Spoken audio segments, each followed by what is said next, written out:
ഇപ്പോൾ വരുന്ന ഒരു വാർത്തയിലേക്ക് പാലക്കാട് നഗരസഭാ കൗൺസിലർക്ക് എതിരായ പീഡനക്കേസ് പ്രതി പ്രശോഭിന്റെ മുൻകൂർ ജാമ്യാപേക്ഷ പരിഗണിക്കുന്നത് ഈ മാസം 16-ലേക്ക് മാറ്റി. മണ്ണാർക്കാട് SC/ST കോടതി പരാതിക്കാരിയുടെ വാദം കേൾക്കും. നിലവിൽ പ്രതി പ്രശോഭ് ഒളിവിൽ തുടരുകയാണ്. സച്ചിൻ വള്ളിക്കാട് ചേരുന്നു കൂടുതൽ വിവരങ്ങളുമായി. സച്ചിൻ, വിശദാംശങ്ങൾ.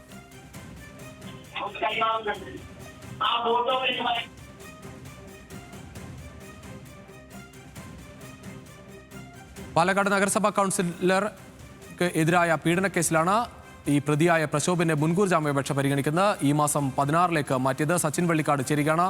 സച്ചിൻ, വിശദാംശങ്ങൾ.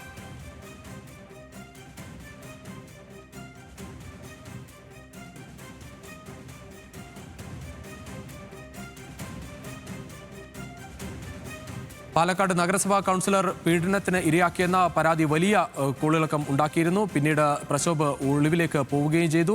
ആ ഒരു പശ്ചാത്തലത്തിലാണ് മുൻകൂർ ജാമ്യാപേക്ഷ നൽകിയിരുന്നത്. പക്ഷേ ആ അപേക്ഷ ഇപ്പോൾ ഈ മാസം 16-ലേക്ക് മാറ്റിയിരിക്കുകയാണ്. മണ്ണാർക്കാട് SC/ST കോടതിയാണ് ഈ വാദം 16-ലേക്ക് മാറ്റിയത്. പരാതിക്കാരിയുടെ വാദം കേൾക്കും എന്നാണ് കോടതി വ്യക്തമാക്കിയിരിക്കുന്നത്.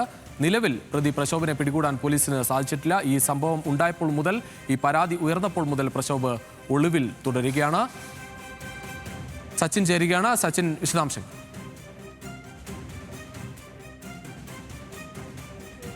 നിങ്ങൾ സ്വയം നിങ്ങളുടെ മനസ്സിനകത്ത് ചോദിക്കണം എന്ന് ഞാൻ അപേക്ഷിക്കുകയാണ്. കഴിഞ്ഞ ദിവസമാണ് മുഖ്യമന്ത്രിക്ക് ദളിത് യുവതി പരാതി നൽകിയത്. ഇതിന്റെ അടിസ്ഥാനത്തിലാണ് പാലക്കാട് നഗരസഭാ കൗൺസിലറായിട്ടുള്ള പ്രശോഭിനെതിരെ പാലക്കാട് പോലീസ് കേസ് രജിസ്റ്റർ ചെയ്തത്. തുടർന്നാണ് മണ്ണാർക്കാട് SC/ST കോടതി ഇന്ന് കേസ് പരിഗണിച്ചത്. ഇതിൽ കേസിന്റെ വാദം കേൾക്കുന്നത് 16-ലേക്ക് മാറ്റിയിരിക്കുകയാണ്.